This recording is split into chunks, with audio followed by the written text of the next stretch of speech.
Semana passada a gente começou a falar de leis de Newton. Começou não, a gente falou das leis de Newton, falou das três leis. E a gente também começou a falar de algumas aplicações delas, né? Falamos do caso em que vários corpos se movem juntos e aí todos ganham a mesma aceleração. Falamos de tração também, com aquele exemplozinho dos objetos em equilíbrio lá.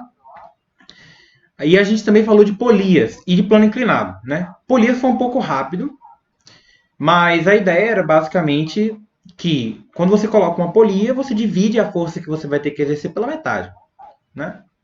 Sem entrar em muitos detalhes nisso. Qualquer coisa, eu estou pensando em depois fazer uma revisão geral de mecânica. E aí eu vou trazer uma questão do Enem que tem sobre polias. E aí a gente fala disso de novo. De toda forma, o meu ponto é, a gente começou, acho que a Camille está com algum problema de conexão. Enfim. De toda forma, semana passada a gente começou a falar de leis de Newton, mas não falou de todas as aplicações possíveis, né? As leis de Newton, elas englobam toda a mecânica. A maior parte da mecânica pode ser explicada em algum nível com as leis de Newton. Só que algumas partes são mais fáceis e mais difíceis de se lidar usando a lei de Newton. O nosso objetivo agora é ver outras situações que utilizam as leis de Newton para explicar, enfim, fenômenos que acontecem na natureza, tá? Então vamos lá. Aplicações das leis de Newton. A primeira coisa que a gente vai ter que falar é sobre essas forças de inércia, né? Olha para esse caso aqui. Eu vou ter que... Nossa. Pronto. Olha para esse caso aqui, né? Todo mundo já passou por essa situação antes. Você está dentro de um ônibus ou dentro de um carro, enfim, de algum veículo. E quando ele acelera para frente, você tem a sensação de ser arremessado para trás, de ser empurrado para trás. O que está acontecendo nessa situação, né? Você dentro do veículo, você não está preso ao veículo. Você não tem ligações intermoleculares que te fazem ficar necessariamente junto da estrutura do veículo. Então, quando o veículo se move, ele ganha aceleração. Todas as partes dele que estão muito juntas entre si, ou seja, a carcaça, a estrutura, ganha aquela mesma aceleração, porque eles se movem no mesmo ritmo. Mas você não necessariamente ganha essa aceleração também. Para você ganhar essa aceleração, você precisa, por exemplo, do atrito com o chão, ou com a barra que você pode estar segurando, né, que nos ônibus tem. E aí esse atrito que você vai se segurar e vai usar ele para poder manter a mesma velocidade, a mesma aceleração do ônibus. Então, o que acontece é, quando o ônibus acelera para frente, você não tem um motivo necessariamente para ir para frente também. Porque foi o ônibus que andou. E você fica exatamente na mesma posição. Só que a sensação para quem está lá dentro é que você está sendo arremessado para trás. É uma questão meio parecida com o de movimento relativo, né? Quando você está dentro de um veículo, o mundo parece estar andando, quando na verdade é você que está andando. Dentro do ônibus é o mesmo. Você está dentro do ônibus, você não está vendo muito bem o mundo lá fora, você está vendo mais dentro do ônibus. E quando o ônibus acelera, você continua na mesma posição. Só que essa posição ela está atrás, porque o ônibus está indo para frente, sacou? E aí você tem a sensação de estar sendo arremessado para trás. Então, é por isso que a gente chama... Alguns físicos não gostam muito desse nome, mas por isso que eu coloquei aqui forças entre aspas, porque não é uma força de verdade. O que está acontecendo é que você, pela primeira lei de Newton, não sofreu uma ação de força. Você pode ter sofrido se você estava usando o atrito lá e tal, como eu mencionei. Então você mantém a mesma posição, mantém a mesma velocidade, tá? E você vai ser arremessado para trás com relação ao ônibus, porque na realidade o ônibus está andando para frente. O importante de vocês entenderem na força de inércia não é nem essa teoria toda que eu expliquei agora. O importante é que vocês entendam o seguinte: quando o ônibus acelera para frente, a sensação e o efeito é que você está sendo arremessado para trás. Você está sendo arremessado na direção contrária. A mesma coisa vai acontecer em outros exemplos que a gente vai falar. Então, toda vez que você está dentro de um veículo, dentro de alguma coisa que está acelerando, você tem a sensação de estar sendo arremessado para trás. E não é só a sensação. Você realmente está sendo empurrado para trás. Tá travando? Respondam aí. Tá travando a internet do Darcy? Enfim, continuando. Aí aqui eu coloquei um... talvez seja questão de internet aí. Pra mim tá normal também. E eu tô, né, transmitindo por dois lugares ao mesmo tempo. Aí eu coloquei aqui, ó. As leis de Newton, bem como a maioria dos princípios da física, ou seja, a maior parte das coisas da física, né, são válidos somente para sistemas de referência inerciais, ou seja, sistemas que não aceleram. Então, quando você tem um sistema, um ônibus que acelera, as leis da física podem ficar um pouco estranhas, tá? Então, surge essa força do nada, entre aspas, mais uma vez, exatamente por isso, porque você está dentro de um sistema que acelera e o comportamento dentro do sistema que acelera ele é um pouco estranho quando comparado com o que a física descreve para sistemas de referencial inercial, tá bom? E aqui está bem escrito o que eu acabei de falar. Quando o sistema acelera, coisas estranhas acontecem, né? Por exemplo, corpos no interior do sistema são empurrados no sentido oposto da aceleração, na tentativa de manter a sua velocidade constante, tá bom? Então, eles mantêm a mesma velocidade, primeira lei de Newton. Tecnicamente, nenhuma força agiu sobre eles ainda. E quando o ônibus acelera, eles ficam para trás e a sensação é que eles estão sendo arremessados para trás. Tá? Então, bora lá. A primeira aplicação de lei de Newton que a gente vai ver é em elevadores, em pesos aparentes. Tá? Nessa situação, o que acontece é exatamente análogo ao que a gente viu no ônibus. O elevador, ele está parado, cara. Quando você entra nele, ele está parado, ele não está se movendo. Mas quando você aperta lá para subir ou para descer, ele vai ganhar velocidade, portanto acelerar, como a gente falou na primeira aula. E quando ele acelera, nesse intervalo de tempo que ele está acelerando, você vai ter uma situação em que você vai ser empurrado para baixo e empurrado para cima. No sentido oposto da aceleração, tá? Então, mas vamos aos poucos, a gente vai falar disso neste instante. O que acontece, resumidamente, no elevador? Está dentro de um elevador, você pressiona o chão com o seu peso, o chão, pela terceira lei de Newton, aplica uma força de direção, mesma direção, sentido contrário e mesmo módulo, que é a normal, né, para cima. Então, peso para baixo, normal para cima, você fica parado, tá? Note uma coisa muito importante, a gente comentou isso na aula anterior. O peso e a normal, na verdade, eles não são para ação e reação, tá? Vamos lá. Você está atraído em direção à Terra, pela Terra, e você atrai a Terra de volta. Isso é uma para ação e reação. Só que quando você é atraído em direção à Terra, você pressiona o fundo do elevador, por exemplo. E ele não vai quebrar, porque ele é um material resistente, e ele não quebra exatamente porque ele aplica uma força contrária, que tem o mesmo valor que a força que você está empurrando ele para baixo, que é a normal. Tá? Então, a normal ela não é um para ação e reação com o peso. Ela é uma consequência da força com que você empurra o chão. E isso é importantíssimo na hora de analisar o elevador, tá bom? E aí eu escrevi aqui, ó, quando o elevador ele não está acelerando, acontece o que a gente normalmente conhece na física até agora. A força resultante é nula e para a força resultante ser nula, normal, tem que ser igual ao peso, tá? Força resultante sobre o passageiro. Mas o que acontece quando o elevador ele acelera? Nossa, por que ele está andando sozinho, cara? Quando o elevador ele acelera para cima. Quando ele acelera para cima, você é empurrado para baixo. Igual lá no ônibus anterior, beleza? Que é exatamente o que eu fiz aqui, ó.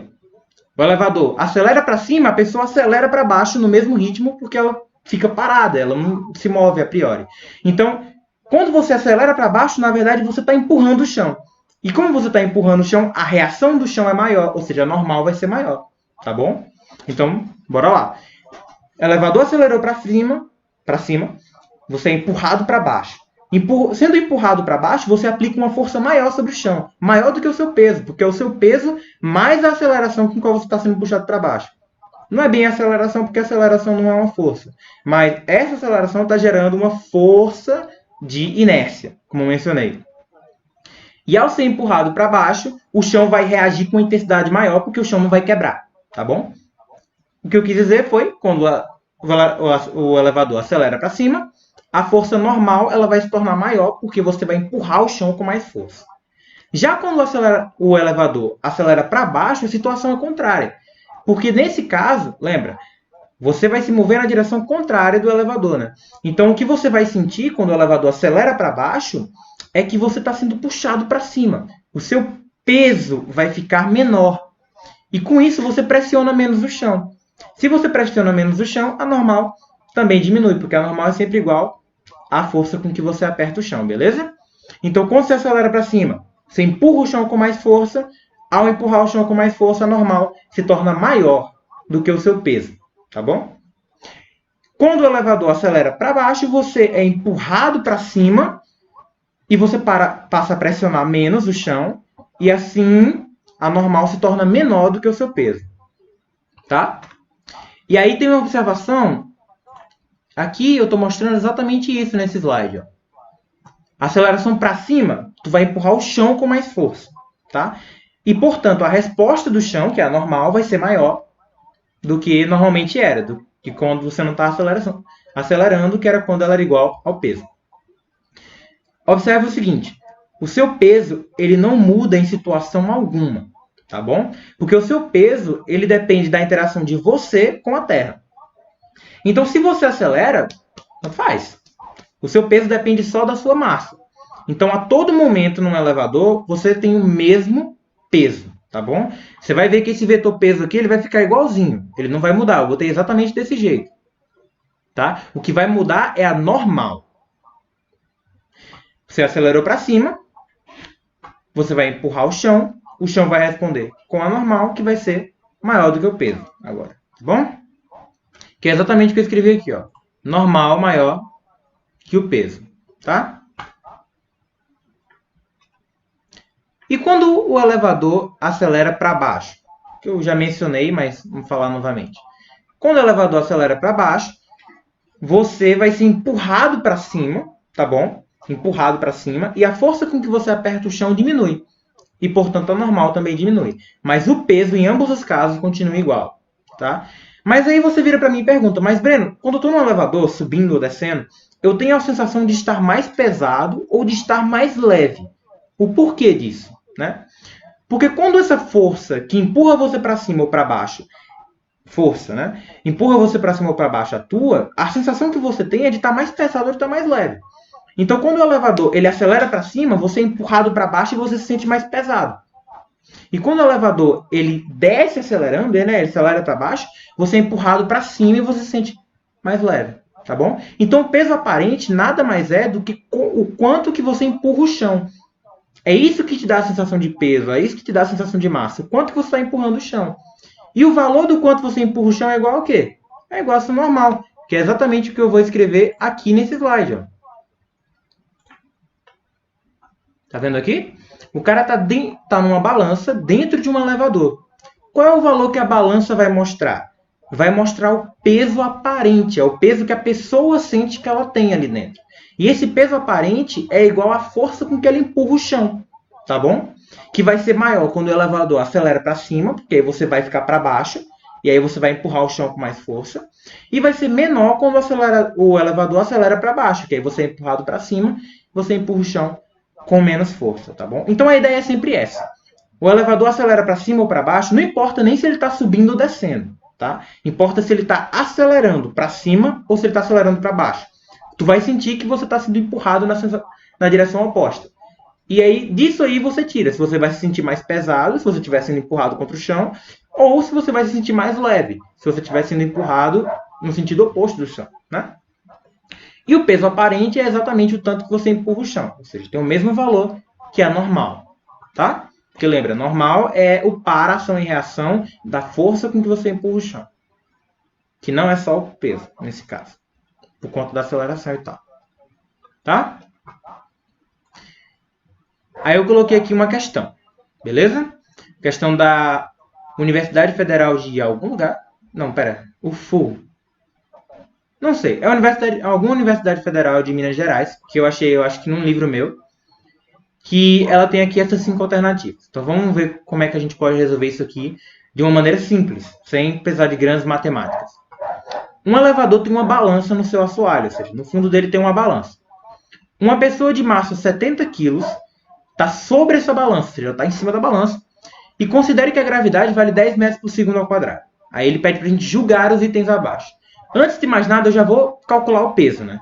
Se a pessoa tem 70 kg e a gravidade aqui é 10, 70 vezes 10 é a força-peso, né? Ou seja, 700 newtons. Se o elevador não estiver acelerando, nem para cima nem para baixo, eu vou estar apertando o chão com 700 newtons de força. E a reação vai ter o mesmo valor. Agora, se ele acelera para cima ou se ele acelera para baixo, os números vão mudar. E como é que eu posso saber esses valores, o quanto que eles mudam? Usando uma coisa chamada força resultante. A força resultante de um corpo, a gente viu na aula passada, é a massa dele vezes a aceleração que ele tem. Então, toda vez que uma força atua sobre um corpo, isso é igual a massa vezes a aceleração. Vezes a aceleração que essa força gera. No caso da força resultante, é massa vezes a aceleração total, a aceleração que atua ao total, né? Porque a força resultante, a força que atua ao total, vai gerar a aceleração que atua ao total, beleza? Então, a gente pode usar a segunda lei de Newton, força igual a massa vezes a aceleração, e usar o fato de que a força resultante é sempre a massa menos o peso, porque são as únicas forças que estão atuando dentro do elevador. E a gente sabe qual vai ser maior do que qual com os exemplos que eu falei. E aí, usando uma matemáticazinha, a gente pode chegar no valor que vai ter a normal, tá? E se a gente tem uma normal, a gente tem o peso aparente, porque o peso aparente tem o mesmo valor que a normal, beleza? Olha aqui a resolução para esse item 1. Se o elevador subir acelerando, ele está subindo e acelerando, ou seja, a aceleração está para cima, a 2 metros por segundo constante, a leitura na balança vai ser de 840 newtons. O que acontece quando o elevador sobe acelerando? Você é empurrado para baixo, ou seja, a força com que você empurra o chão vai ser maior do que o teu peso. Porque vai ser seu peso mais a força de inércia, né? Então, pode ser 840? Pode. A gente já sabe que não é um absurdo ser essa resposta. Como é que a gente pode provar que é esse número? Olha aqui. Com 2 metros por segundo ao quadrado, qual vai ser a força resultante? 70 kg a pessoa, 2 metros por segundo a aceleração, 140 newtons. Essa é a força resultante. Mas se eu estou subindo, tá? Se eu estou subindo, eu empurro o chão com mais força, a normal é maior do que o peso. Então, essa força resultante é dada pela normal menos o peso. Olha aqui, ó. Força resultante é normal menos o peso. Estou empurrando o chão com mais força, a normal está maior do que o peso. Beleza? Quanto é que vale a força resultante? 140. Quanto é que vale a normal? Não sei, é o que eu quero descobrir. Que é exatamente a força com que eu empurro o chão, que é a leitura da balança, né? É o peso aparente. E quanto é o meu peso? 700. Coloquei aqui, menos 700. Passo 700 para o outro lado, inverte o sinal, 840 newtons. Olha só. Tranquilo, né? Então, a força com que eu empurro o chão é 840 newtons e o chão responde com a mesma intensidade. 840 newtons só que para cima. Então, essa primeira alternativa está certa, tá? Se o elevador descer com velocidade constante, ou seja, não tem aceleração, a balança vai indicar 700 newtons. Certo? Se a velocidade é constante, não tem aceleração. Não tem aceleração, a força resultante é nula, cara. Para a força resultante ser nula, normal tem que ser igual ao peso. Então, eu estou empurrando o chão pura e simplesmente com o meu peso, que é 700 newtons, nesse caso aqui, né? Então, tá certo também. Agora, se o elevador descer retardado, o que isso significa? Significa que a aceleração, ele está acelerando, só que no sentido contrário do movimento. Ou seja, ele está descendo, mas a aceleração dele está para cima. É o que acontece quando o elevador, ele sai de um andar superior, ele desce, ele tem uma certa velocidade e ele vai ter que parar. Ele vai ter que desacelerar antes dele parar no andar onde ele vai parar, né? Então, ele está descendo e desacelerando. A aceleração está para cima. Cara, se a aceleração está para cima, está sendo arremessado para baixo. Não importa se você está subindo ou descendo, tá bom? É sempre no sentido oposto. Então, qual vai ser a força resultante? Vai ser a mesma, né? Porque vai ser 70, seu peso, vezes 2. A aceleração não mudou, é 2 metros por segundo aqui também. Ou seja, vai ser 140 newtons. Agora, quem vai ser maior, normal ou peso? Bom, se a aceleração está para cima, você é arremessado para baixo. Então, você está pressionando o chão, a normal se torna maior do que o peso. Vai ser exatamente a mesma conta. Força resultante é igual ao normal menos o peso. E a gente já fez essa conta para a primeira alternativa, né? O resultado dá 840 newtons, tá? Como a aceleração era igual, né? Ela continua estava para cima e tinha o mesmo valor, o resultado também deu o mesmo. Então, você sim, aperta o chão com 840 newtons, que é o valor que a balança vai mostrar. Que é o valor que é igual ao normal também. Beleza? Rompendo-se o cabo do elevador e ele caindo com aceleração igual à da gravidade, a balança vai indicar zero. Sim, porque pensa comigo. Bora lá. Você está caindo o mesmo ritmo que o elevador, por conta da gravidade, tá? Então, você está sendo empurrado para cima, né? Porque você está acelerando para baixo por conta da gravidade. Você está sendo empurrado para cima com uma força que é igual a massa vezes a gravidade, que é exatamente igual ao teu peso. Ou seja, a força resultante sobre você é zero. A sensação que você vai ter dentro do elevador é que você não tem peso, não tem força nenhuma atuando sobre você. E é exatamente isso que acontece, por exemplo, na Estação Espacial Internacional. Quando os astronautas vão para lá todos os anos, eles têm a sensação de que eles não têm peso nenhum. A sensação que é chamada de imponderabilidade, né? E essa sensação não quer dizer que eles não estão sendo atraídos. Eles estão sendo atraídos pela Terra. Só que eles estão caindo no mesmo ritmo que a nave. E aí o resultado é que, para eles lá dentro, eles não têm massa nenhuma, não tem força nenhuma atuando sobre eles. Eles sentem como se eles não tivessem peso. Aí tem todas aquelas cenas, né, do cara poder ficar flutuando, jogar objeto, o objeto fica voando, não cai, coisa do tipo. Tem uma imagem disso aqui em seguida. Então, sim, né, se você está dentro de uma coisa e a coisa cai no mesmo aceleração da gravidade, você vai ser puxado para cima, você vai ser arremessado para cima e você vai sentir como se você não tivesse peso, né? Sem peso aparente. Inclusive, os testes para astronautas utilizam isso. Eles entram no avião, o avião entra em queda livre, ele cai, e aí os astronautas lá dentro têm, durante alguns minutos, alguns segundos, na verdade, a sensação de que eles não têm peso. Eles usam isso para treinar astronautas e tal, que eventualmente vão ir para a estação espacial ou em outras missões. Tá? Então, sim, é verdade, é exatamente isso. Isso é uma observação muito importante, inclusive, né? Notar que não é que você, dentro de uma nave espacial, por exemplo, girando em torno da Terra, não é que você não esteja sendo atraído pela Terra. Você está. Só que você não está pressionando o chão. Porque o chão está sendo atraído no mesmo ritmo que você. Tá bom? Então você não pressiona o chão, você se sente como se você não tivesse peso. Se o elevador descer acelerado, ou seja, dessa vez a aceleração está para baixo, a leitura na balança será de 560 newtons. Cara, se ele desce acelerado, então você vai ser empurrado para cima. Dessa vez, a normal vai ser menor do que o peso, né? Porque você vai empurrar menos o chão, normal diminui de valor. Então a força resultante agora vai ser o peso menos a normal, que é a coisa maior, né? Quanto é a força resultante? Massa vezes a aceleração. É 2 metros por segundo de novo, então vai ser 140, tá? Quanto é o peso? 700 newtons, a gente calculou lá no início. E a normal, botei aqui que é o que eu quero achar. Passa a normal para o outro lado, vai ficar negativa. 140 menos 700, 560. Você pode fazer aí depois, se tiver dúvida. Só que vai ficar negativo, né? Porque o 700 é maior. E aí inverte o sinal dos dois, vai dar 560, beleza? Então, sim, a alternativa 5 também está certa. Todas as alternativas estavam certas, beleza? E aqui está o que eu acabei de mencionar, né? Astronautas na Estação Espacial Internacional sentem como se eles não tivessem peso. Os objetos flutuam, eles flutuam, líquidos flutuam. É como se não tivesse uma força puxando eles para baixo.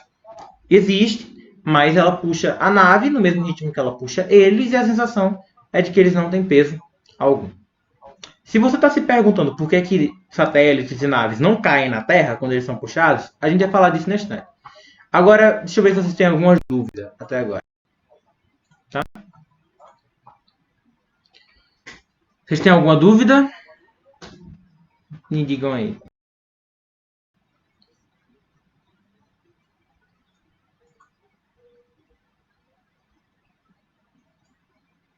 Pronto, tá certo. Ok, então. Esse foi o primeiro tópico da nossa aula. Tá? Elevadores. Bem tranquilo, né? Agora, o segundo tópico é atrito, né? Atrito, ele é um tópico bem tranquilo, porque ele é uma coisa que a gente já mencionou na aula anterior. Quando você está andando no chão, caminhando, ou quando você está de bicicleta, ou quando você está num carro, você se move porque você empurra o chão para trás. E o chão te empurra para frente. E eu mencionei naquela época que isso só era possível por conta da força de atrito. Eu não cheguei a falar muito mais porque esse era o tema para essa aula. E agora a gente vai entender exatamente o que é o atrito. Veja essa imagem aqui, ó. Você tem o pneu de um carro, certo? E aqui você tem um zoom bem na região onde o pneu do carro está entrando em contato com o chão.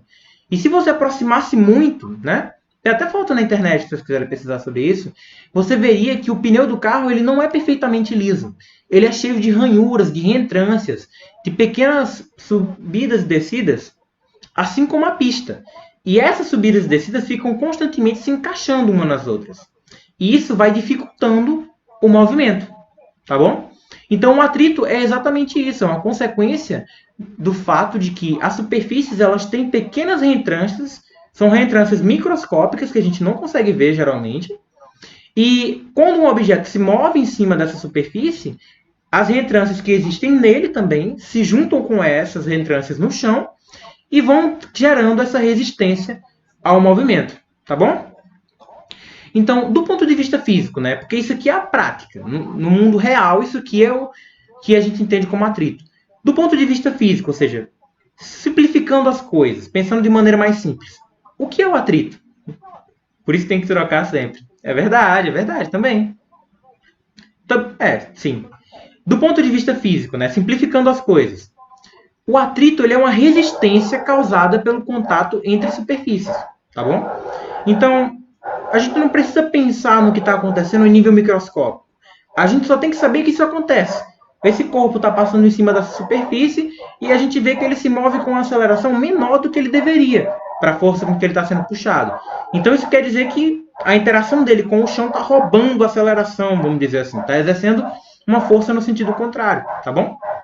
Que é um resultado desse contato entre superfícies. Então, do ponto de vista físico, é isso. O atrito é simplesmente uma reação, uma consequência do contato entre duas superfícies. E existem dois tipos de atrito, o estático e o dinâmico, tá bom? Vamos falar disso nesse instantinho. E aí, o que é uma regra que a gente pode perceber? Que todo atrito ele é proporcional à força de contato entre essas superfícies. Ou seja, quanto mais forte é o contato entre essas superfícies, mais forte é o atrito, mais forte é a resistência para movimento. E você pode testar isso facilmente, cara. Você já deve ter feito isso alguma vez. Você passar a mão num móvel, numa mesa, e aí você passa ela com mais força e você vê que é mais difícil de puxar, né? Então, isso por si só já mostra pra gente que existe uma relação entre a força com que as superfícies estão sendo empurradas uma contra as outras e a resistência causada pelo atrito. E isso é deixado claro por essa fórmula aqui, ó. Força de atrito é igual a uma constante vezes a normal, tá bom? Então, a força de atrito ela é diretamente proporcional, ou seja, conforme a normal aumenta, a força com que o chão empurra o objeto, e, portanto, a força com que o objeto empurra o chão aumenta, a força de atrito também aumenta. É isso que essa equação significa, tá? E ela vai ter essa mesma estrutura, tanto para o atrito estático quanto para o atrito dinâmico. A única diferença vai ser esse coeficientezinho aqui, que a gente chama de coeficiente de atrito, que é uma letra grega, o mi, né? Aqui, ó, coeficiente de atrito. Eu já falei disso agora. Coeficiente de atrito, que é a constante de proporcionalidade entre a normal e a força de atrito. Ou seja, é o valor que intermedia essa proporção. Quando um dobra, o outro dobra. Mas se eu dividir a força de atrito pela normal, quanto é que dá? Não precisa entender tanto esse detalhe matemático. É mais você entender a parte teórica da física mesmo. E aí, vê só o Newton aqui falando, ó, o mi, né, que é o coeficiente de atrito, ele é sempre um número entre 0 e 1. Tá bom? Ele vai sempre estar nesse intervalo aí. Quanto maior for, maior o atrito entre o objeto e a superfície. Agora vamos para os tipos de atrito que eu mencionei. O atrito estático. O atrito estático, o nome já fala, né? Estático quer dizer uma coisa que está parada. Então, o atrito estático é um atrito que existe quando um objeto está parado. Você já deve ter percebido, em algum momento, talvez, que mexer um objeto que está parado é um pouco mais difícil do que depois que ele entra em movimento. No início você mexe, ele tem um pouco mais de dificuldade, mas aí quando você começa a mover, ele vai um pouco mais tranquilo. Isso mostra, de maneira bem intuitiva, que o atrito estático é sempre maior do que o atrito dinâmico, né? O atrito dinâmico é o atrito de quando você está movendo o objeto, quando o objeto já está em movimento, tá? Então, o atrito estático é antes de você começar a se mover, enquanto o objeto está parado, e o atrito dinâmico surge quando você começa a mover o objeto. E por que esses atritos são diferentes? Simples. Quando você deixa um objeto em cima do outro durante muito tempo, aquelas reentrâncias vão se apertando e vão se encaixando cada vez melhor. E com o passar do tempo, elas vão ficando bem juntas umas com as outras. E aí quebrar essa ligação, né? Não seria bem uma ligação, mas esse contato se torna mais difícil. Mas uma vez que você quebra, ela vai andar por cima da superfície sem se encaixar tão bem. Ela vai ficar meio próxima, assim. E aí vai ficar mais fácil, porque você só vai encostar uma na outra, assim, dessas reentrâncias. Então, o atrito estático é maior do que o atrito dinâmico. E o atrito estático é quando o objeto está parado. Enquanto o dinâmico é quando ele está se movendo, beleza? Um exemplozinho básico, né? Na situação abaixo, o bloco A pesa 2 kg. Veja que ele está em cima do B. E o bloco B pesa 5 kg.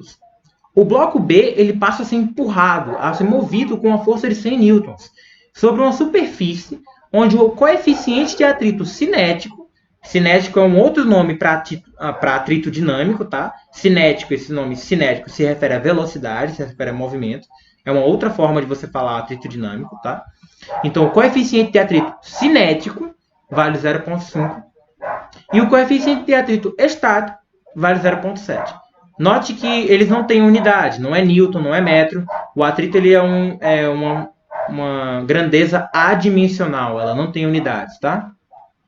Qual deve ser o tipo, ou seja, estático ou dinâmico, e o valor do coeficiente de atrito entre A e B para que eles se movam juntos? Bora lá, cara. Isso aqui entra naquela parte de força de inércia. Quando tu move o bloco B, o bloco A não tem nada a ver com isso. O bloco B está se movendo, beleza? O A não tem nada a ver com isso. Então o A fica na posição dele. Ele se move para trás, né? Não, ele se move mesmo, não tem aspas nenhuma. Ele se move para trás com uma força de inércia que vai ter a mesma intensidade que a força que você está empurrando embaixo, né? Porque você empurra o bloco embaixo e o cara de cima diz, não tem nada a ver com isso, vou ficar aqui atrás. E aí ele vai ser empurrado para trás com relação ao bloco de baixo com a força de mesmo valor. Então, para o bloco de cima ficar parado, essa força que empurra ele para trás, né, que é de 100 newtons, que é igual à força que empurra o bloco de baixo para frente, tem que ser igual ao atrito que segura ele lá em cima. Então, vê só. Tá aqui a força, ó. A força que eu empurro o B para baixo é a mesma força com que A vem para cima, porque o A quer ficar parado, quer ficar no lugar dele, ele não tem nada a ver com o B estar se movendo, tá? E aí veja também, eu vou colocar outras forças aqui. Elas não vão ser tão importantes por enquanto, mas veja só. Veja que o A pressiona B, né, com o peso dele, e B devolve essa força. Essa força que B exerce sobre A é a normal de A, tá vendo?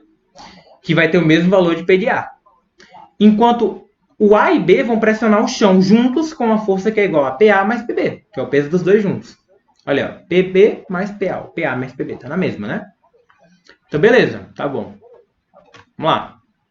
E aí é normal de B, que vai ter o mesmo valor de PA mais PB. Mas isso não importa agora, não foca muito nisso. Eu só escrevi as forças para a gente ficar lembrando. Escrevi aqui, ó, massa de A, 2 kg. Massa de B, 5 kg. Aí eu digo, o corpo A é submetido a uma força de inércia. Porque o B está se movendo e o A não tem nada a ver com isso. Ele vai para trás com uma força de inércia que tem o mesmo valor que empurra o bloco de baixo. E essa força de inércia ela tem módulo igual ao que move B. Ok? Que é o que eu acabei de falar.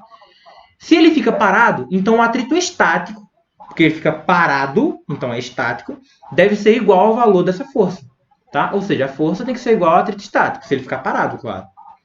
E como é que eu calculo o atrito estático? Vai ser o coeficiente de atrito estático vezes a normal.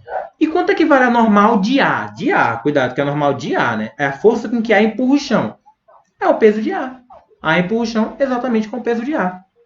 Então a gente tem força, que vale 100 newtons, é igual a μe, né? Coeficiente de atrito, que é o que a gente quer achar, vezes PA, que é o peso. Quanto é que vale o peso de A? 2 kg vezes 10, 20, né? Então fica 20. 100 igual a μe, 20. Dividindo 100 por 20, ó, dá 5. Mas espera aí, a gente viu no slide anterior que o μ ele tinha que ficar entre 0 e 1. Então 5 não é possível. Isso significa que o objeto de baixo está sendo empurrado com uma força tão grande que não tem atrito que segure o cara em cima. Que não tem atrito que segure A em cima. Ele vai cair. É exatamente o que acontece quando você puxa aquela toalha em cima de uma mesa e os objetos ficam parados em cima. Você puxa eles com uma força tão grande que a força de atrito que existe entre os objetos e o pano é irrelevante. Ela não consegue segurar aquela força que surge, entendeu? Então eles ficam na mesma posição, eles não saem do lugar, tá? E aí se você puxar com uma força menor, aí pode ser que seja possível que o atrito segure aquilo. Aí você pode puxar o objeto com o atrito.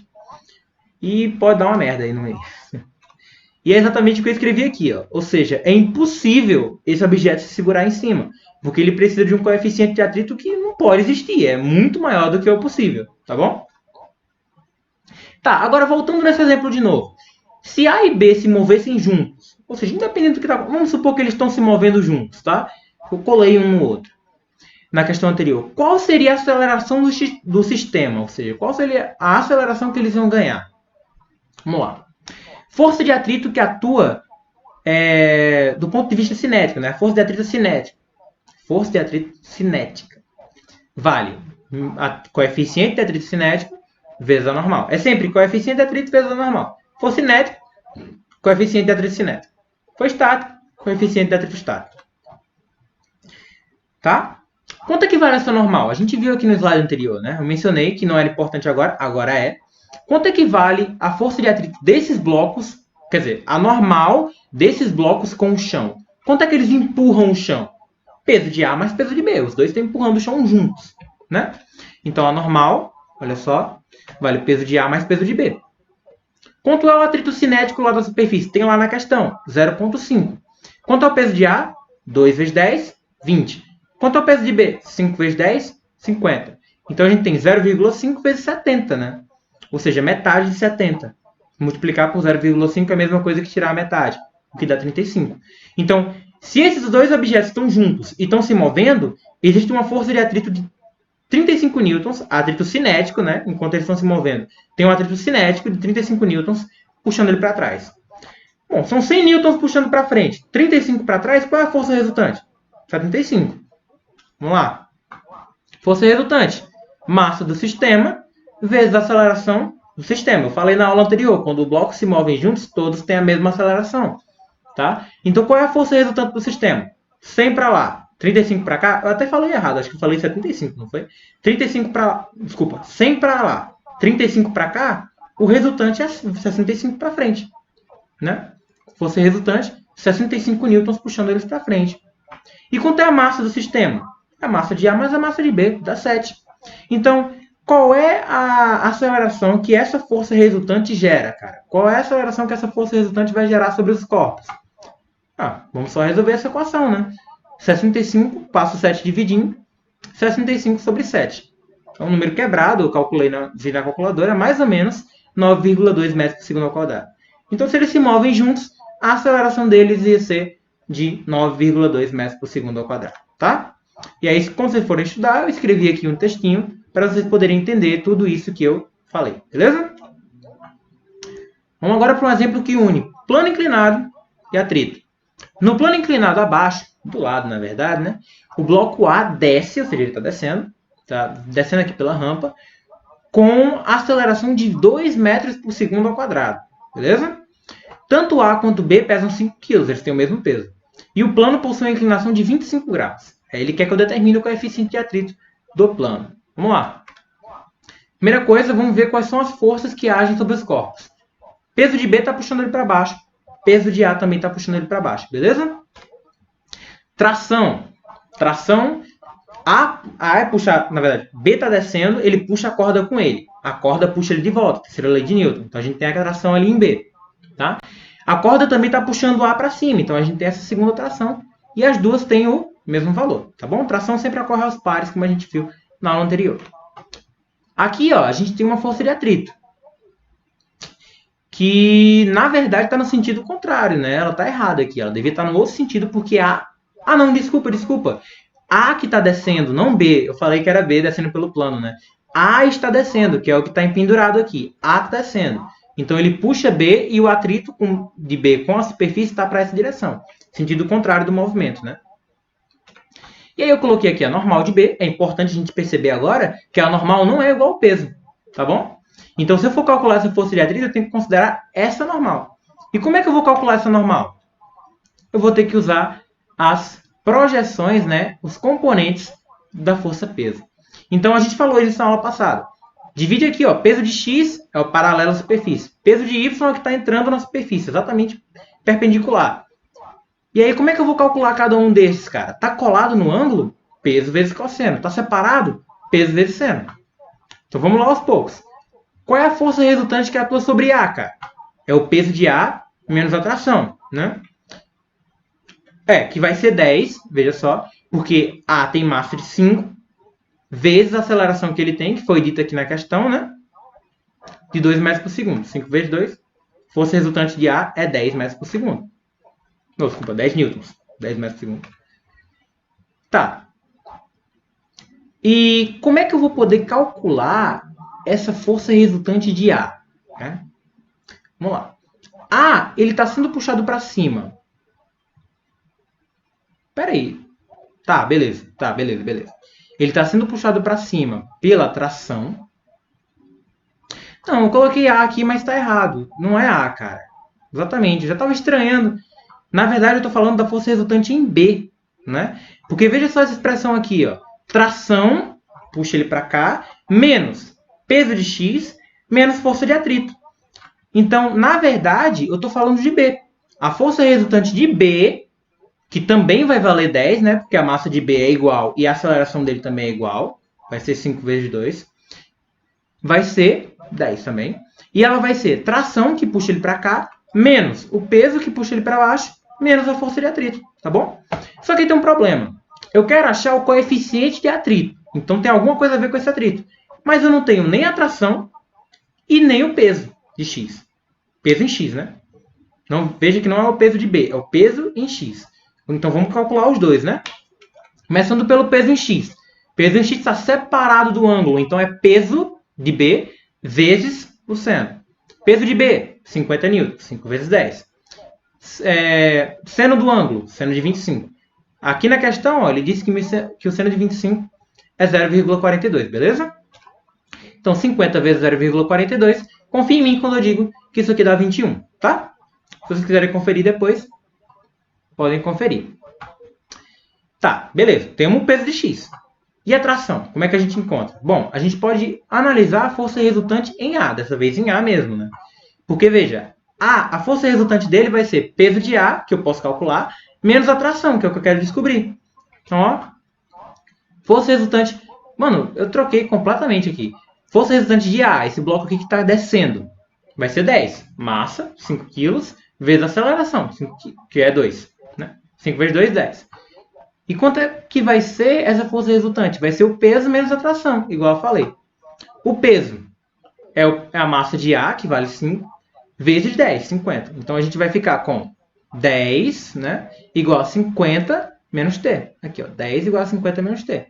Passo 50 para o outro lado, fica negativo, vai dar menos 40. Inverte o sinal, a tração vale 40 newtons, beleza? Tenho a tração, tenho o peso, agora eu vou poder descobrir quanto é que vale a força de atrito. E se eu sei a força de atrito, eu posso também descobrir quanto é que vale o coeficiente, tá? Então, 10 é igual a tração, que é 40, a gente acabou de ver, e peso, que é 21, que a gente acabou de ver, menos 21, né? Fazendo essas continhas aqui, ó, 40 menos 21 dá 19, passo menos 19 para o outro lado, vai menos 19 mais 10, né? Vai dar menos 9 e vai inverter o sinal. Força de atrito vale 9 newtons. Tá. Mas o que é a força de atrito? Normal vezes μ. Mas quanto é que vale a normal, cara? É exatamente igual ao peso em y. Tá vendo aqui, ó? Se não fosse, ele teria que estar subindo ou descendo, tá? Então, como ele está em equilíbrio nesse eixo, a normal é exatamente igual ao peso em y, tá bom? Então, e guardem isso para plano inclinado. Força de atrito em plano inclinado, a normal é igual ao peso em y. Então eu já sei, eu posso calcular o peso em y, né? 50 vezes o cosseno, porque está colado no ângulo, cosseno de 25. 50 é o peso do bloco, né? 5 vezes 10. 50 vezes o cosseno de 25. Ou seja, 50 vezes 0,87. E aí confia em mim quando eu digo que é 43,5. Depois você pode fazer essa conta, se você quiser. Tá? 43,5 vezes U.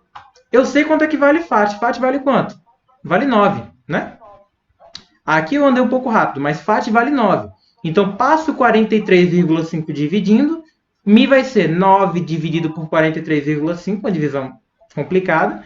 E aí, eu aproximei aqui, eu calculei, deu aproximadamente 0,2 de atrito, né? 0,2 que não tem unidade, só 0,2. Esse é o coeficiente de atrito com o plano.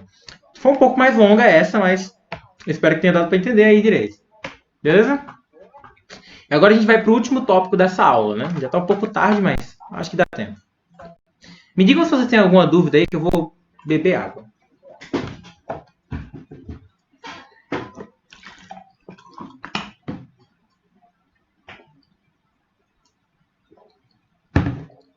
Uhum. Vocês estão ouvindo o ventilador? Acho que não, né? Ah, é que não está aparecendo aqui. Certo. Então, força de atrito é isso. Força de atrito é uma força que resiste ao movimento e ela tem sempre o sentido contrário do movimento, né? É bom lembrar disso. Ela está meio que atrapalhando no movimento. Isso vai aparecer de novo na próxima aula sobre trabalho. Força centrípeta. Força centrípeta é um tópico bem interessante, porque força centrípeta não é exatamente uma força. E vocês vão entender exatamente isso. Imagina que eu giro um objeto. Tá? Eu giro um objeto qualquer. Eu peguei até um colar aqui para mostrar isso. Estou girando aqui um objeto. Não dá para ver, mas ele é um colar. Ó. Colar. Estou girando ele. Quando eu giro esse objeto, ele só consegue girar porque tem uma aceleração puxando ele em direção ao centro. Tá bom? É como se ele estivesse sendo puxado em direção ao centro, mas ele está fugindo ao mesmo tempo. E aí ele vai sendo puxado, mas aí ele nunca se aproxima de verdade. Ele fica sempre girando ao redor. E para um objeto manter-se numa órbita estável, ou seja, ficar girando em uma órbita, ele precisa ter uma aceleração centrípeta que seja apropriada para essa órbita que ele está tendo, tá bom? E aí, dependendo do raio dessa órbita, ou seja, dependendo do tamanho dela, e dependendo da velocidade radial, ou seja, da velocidade com que ele se move, sem ser a velocidade angular, a gente falou disso, né? Sem ser a velocidade angular, a velocidade com que ele se move na borda, dependendo dessa velocidade, dependendo do raio, ele vai precisar de uma aceleração apropriada, tá bom? Então, vê aqui, a gente mencionou essa equação já, a gente já mostrou essa equação na aula 2. A aceleração centrípeta, na verdade, o módulo dela, né, eu coloquei como vetor, mas seria o módulo dela, é dado pela velocidade radial ao quadrado sobre o raio, tá? Então, é v quadrado sobre r, beleza? Então, veja só, a velocidade e o raio determinam o tanto que um objeto tem que ser puxado para dentro. O tanto que um objeto tem que ser puxado para dentro para poder rodar, entendeu? Então, dependendo da velocidade e dependendo do raio da órbita, a força com que eu tenho que puxar o objeto para dentro vai mudar. Eu já falei de força, estava falando de aceleração até agora. Mas a gente lembra da segunda lei de Newton e também da primeira, de certa forma, que se tem aceleração, tem força. Então, alguma força vai ter que gerar essa aceleração centrípeta. E que força é essa, cara? É o que eu gosto de chamar de resultante centrípeta, tá bom? Porque não é que existe uma força em específico que faz as coisas girarem. O que acontece é, se uma coisa gira, é porque tem uma aceleração puxando ela para o centro. E essa aceleração ela tem que ser gerada por uma ou mais forças, que juntas permitem com que exista essa aceleração para o centro. Por exemplo, estou girando esse objeto aqui. Ó. Que força está permitindo com que ele gire? Que força está puxando ele para dentro e fazendo com que exista essa aceleração centrípeta? A força de tração dessa corrente. Beleza? Tem até um exemplo aqui. Ó. Aqui embaixo. O cara está girando essa pedra. Nesse caso aqui, a tração da corrente está atuando como uma resultante centrípeta. Ou seja, a tração que está gerando uma aceleração centrípeta. Beleza? Beleza, Poliana. Tudo bem. Eu vou fazer a chamada nesse instante. Não devia ter feito, na verdade. Mas, tudo bem. Deixa eu terminar essa parte aqui. Então, é uma resultante centrípeta. Não é que existe uma força em específico que puxa o objeto para o centro. Não, existe alguma força, não sei qual, alguma força que está puxando esse objeto para dentro e essa força está permitindo que ele gire, gerando aceleração centrípeta. Nesse segundo exemplo aqui que eu coloquei aqui em cima, a força é o peso desse pezinho aqui no meio. Beleza? Então, o objeto aqui está pesando e esse cara aqui em cima está girando. Ele não está sendo puxado em direção ao centro. Porque esse peso ele é exatamente o necessário para poder gerar a aceleração centrípeta que mantém esse corpo aqui em cima numa órbita estável. Tá bom? Numa órbita que ele não se aproxima nem se afasta. E aí você já deve estar se ligando no que isso significa, né?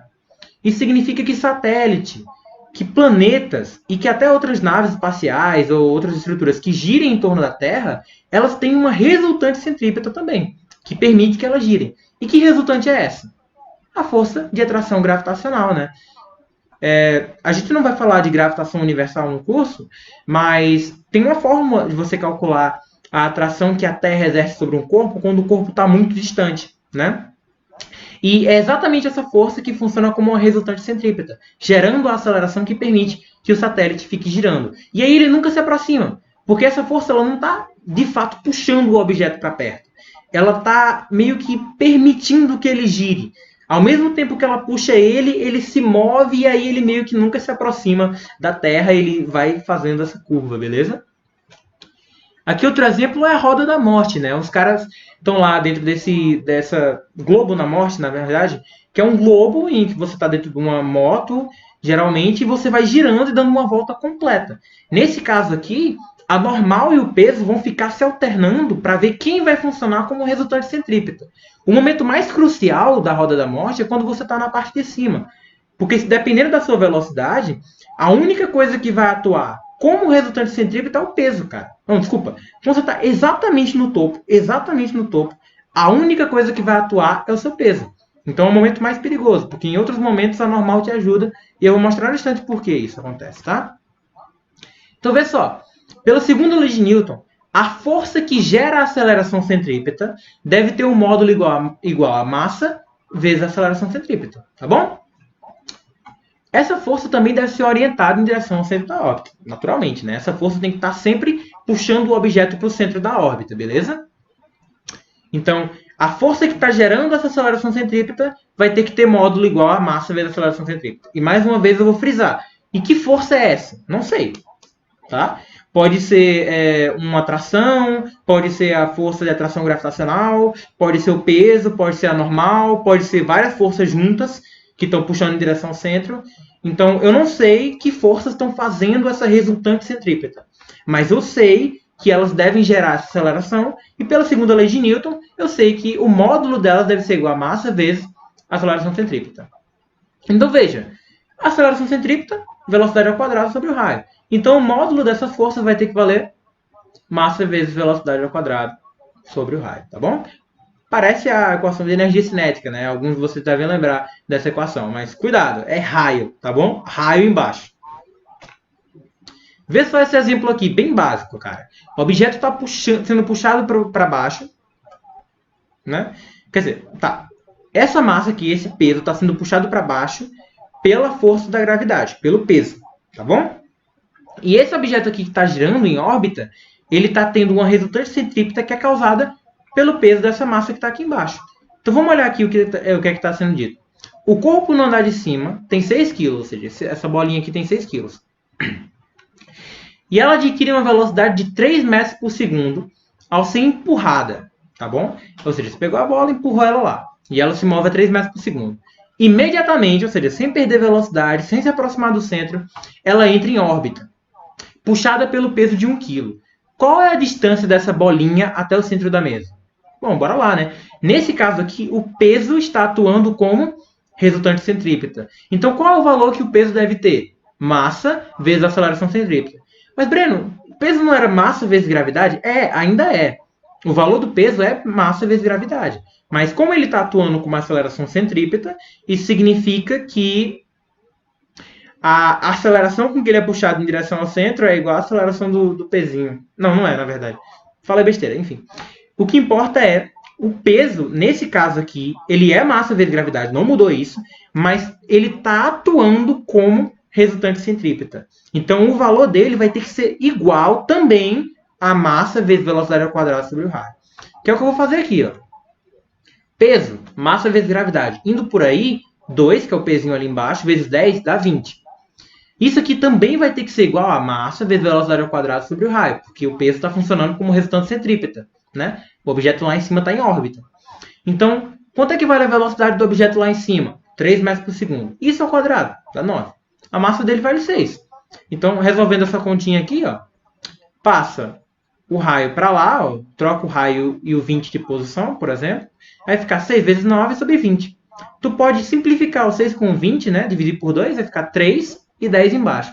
3 vezes 9 dá 27, dividido por 10, 2,7. Então, esse objeto tem que estar a 2,7 metros, 2,7 metros desse buraquinho ali, para ele poder ter uma resultante centrípeta gerada pela força-peso, tá? Eu desprezei o atrito nesse exemplo aqui. O atrito atrapalha muito essa situação. E agora, só para poder finalizar a aula, né? Estamos no último minuto. Olha aí. Numa roda da morte, né? Num globo da morte, o momento mais perigoso do topo é a volta. Eu mencionei isso neste instantinho, inclusive. Explica o porquê disso e e determine qual deve ser a velocidade mínima do motoqueiro nesse ponto para que ele não caia. Cara, vamos lá. Quando ele está no topo da órbita, a única força que puxa ele para baixo é o peso. Porque, cara, ele não está empurrando o teto. Né? Não faz sentido. Quer dizer, ele está sendo puxado para baixo. Então, não tem normal, porque ele não empurra o teto. Não tem por que ele estar empurrando o teto. Entendeu? Então, o momento mais sensível da órbita é esse, porque a normal não está lá para ajudar. Certo, Naomi? Eu vou lembrar aqui, Naomi e Poliana, né? O momento mais sensível é o topo da volta. Porque nesse momento a normal não está mais te ajudando. O peso é a única força que está atuando como resultante centrípeta. Tá bom? Já que você não está pressionando o topo. Então, se o peso não for igual, ou como a gente vai ver, menor do que a força centrípeta, vai dar merda. Vamos ver aqui a resolução. O peso tem que ser menor ou igual à resultante centrípeta, que é massa vezes velocidade ao quadrado sobre o raio. Eu não sei porque eu botei 2 aqui. Eu sou maluco. Meu Deus, eu coloquei... Nossa. Você deve estar se perguntando, por que menor? Né? Daqui a pouco eu vou falar por que menor. Mas, de todo jeito, a resultante centrípeta... Eu vou até sair aqui dessa apresentação para poder corrigir isso. Tá? E eu vou apresentar para vocês aqui. Direto do slide.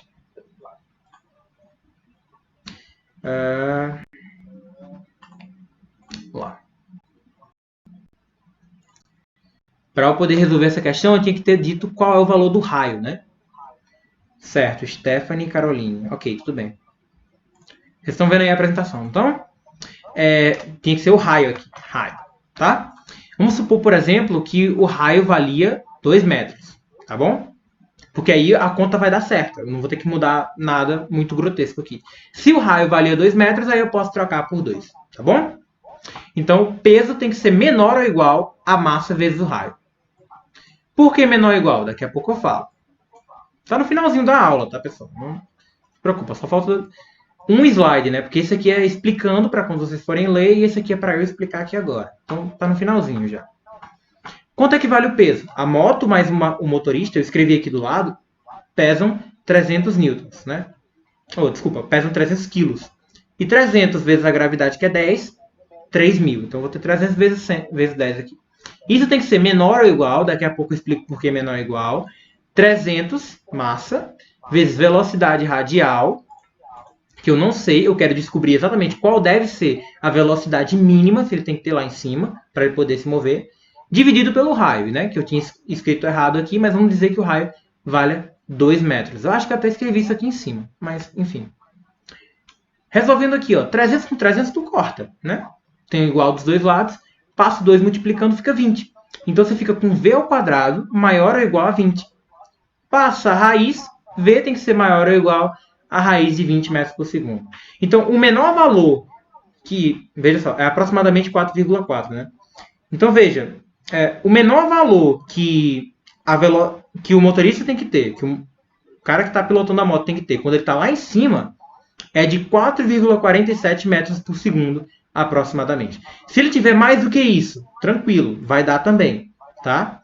Mas se ele tiver menos, aí ele vai cair, tá? Aí ele vai acabar caindo. Então ele tem que ter, no mínimo, 4,47 metros por segundo. Mas por que menor é igual? Não entendi esse menor é igual. Você deve estar pensando isso. Vê esse exemplo aqui, cara. Vê essa imagem aqui que eu fiz. Eu vou voltar a apresentar o slide normalmente, tá bom?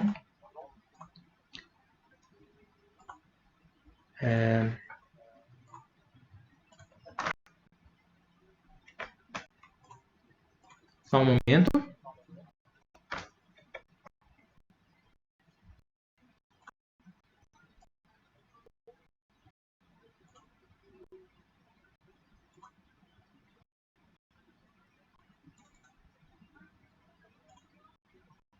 Pronto. Deve estar começando a... Pronto, deve estar aparecendo agora, né? Vê só. Por que menor ou igual? Vamos lá. Para o objeto girar em órbita, ele precisa de uma força centrípeta dada por... certo. O pessoal já está falando aqui que sim. Valeu, Lívia, e valeu a outra pessoa também. Eu não vi seu nome, desculpa. Para o objeto girar em órbita, a força que puxa ele em direção ao centro tem que ser massa vezes a aceleração centrípeta, certo? Então, para ele ficar em órbita. Mas o que acontece se a força que puxar ele em direção ao centro for maior ou for menor do que esse valor para manter ele em órbita? Bom, se ela for maior, certo, certo. Eu vou olhar depois o chat e guardar o nome de todo mundo, viu? Não se preocupe. Se a força que puxa ele em direção ao centro for maior do que o que é necessário para ele se manter em órbita, ele vai acabar sendo atraído em direção ao centro, tá bom? Porque, quer dizer, o que você pode imaginar é o seguinte, ele está sendo puxado para o centro, valeu Camille, até mais. Ele está sendo puxado em direção ao centro e a força que ele precisaria para manter a órbita, ele já tem e ele ainda tem um pouco mais. Então ele acaba sendo puxado para o centro, tá bom? Agora, imagine, então, resumindo, se a força que puxa ele em direção ao centro for maior do que a necessária para manter a órbita dele, ele vai entrar em direção ao centro, ele vai ser puxado em direção ao centro. Agora, e se a força for menor, cara? Se a força for menor, então não existe força suficiente para segurar ele naquela órbita. E ele se solta. Ele se solta e foge pela tangente, veja só. Por essa linha vermelha aqui, ó. Tá bom? Então, se a força que puxa ele em direção ao centro for maior do que é necessária para ele manter a órbita, ele se aproxima. Se for menor, ele foge pela tangente. Então, por que aqui nesse exemplo o peso podia ser menor ou igual à força centrípeta? Pensa comigo. Se o peso ele for igual, o objeto está em órbita, não tem nada para questionar. Se ele for menor, o motociclista teria que sair pela tangente. Mas isso é impossível, porque a órbita, né, o globo, ele é resistente. Se ele empurrar, se ele for sair, ele na verdade vai empurrar esse metal e o metal vai aguentar, ele vai gerar uma normal que vai aguentar. Então eu posso ter uma força que é igual e que é menor do que a força que eu preciso para manter em órbita. O que eu não posso é ter uma força puxando em direção ao centro que seja maior do que o necessário para manter a órbita. Porque aí, nesse caso, ele ia ser puxado em direção ao centro e ele ia cair, né? Ele ia se desgrudar das paredes e ia cair. Né? Você entender um pouco melhor isso, talvez ajude? Quando você está girando o objeto, você tem uma tração, né, que está segurando ele, está gerando resistência centrípeta. Mas se você soltar ele, eu não vou soltar porque eu não quero fazer uma bagunça, mas se você soltar ele, ele vai sair voando nesse sentido, ele vai ir reto. Porque não tem mais força, a força diminuiu, né, diminuiu até zero, ele vai sair pela tangente, beleza? Então por hoje é só, tá? Existem outras situações que envolvem força centrípeta, mas se você entender que a força centrípeta ela não é uma força, mas uma resultante, ou seja, outras forças se juntam e geram essa força, geram esse efeito, né? Por isso que eu chamei de resultante centrípeta, você vai ser capaz de pensar em cada problema qual força tem que estar gerando aquilo. Para quem ainda quiser um extrazinho, essa primeira imagem aqui que eu apresentei, essa imagem aqui, ó, ele consegue fazer a curva, em parte porque existe atrito, o atrito contribui para essa curva, porque ele está sendo, e em parte também porque a pista está um pouco inclinada. Como ela está inclinada, a normal dele está nesse sentido. E você pode decompor a normal numa componente que está puxando ele em direção ao centro. E essa componente vai ter que ter exatamente o valor da força centrípeta que permite com que ele gire. Tá? Existem outras situações também que tem força centrípeta. Mas eu acho que com isso vocês já devem ser capazes de lidar com a maior parte desses problemas. Então por hoje é só, tá?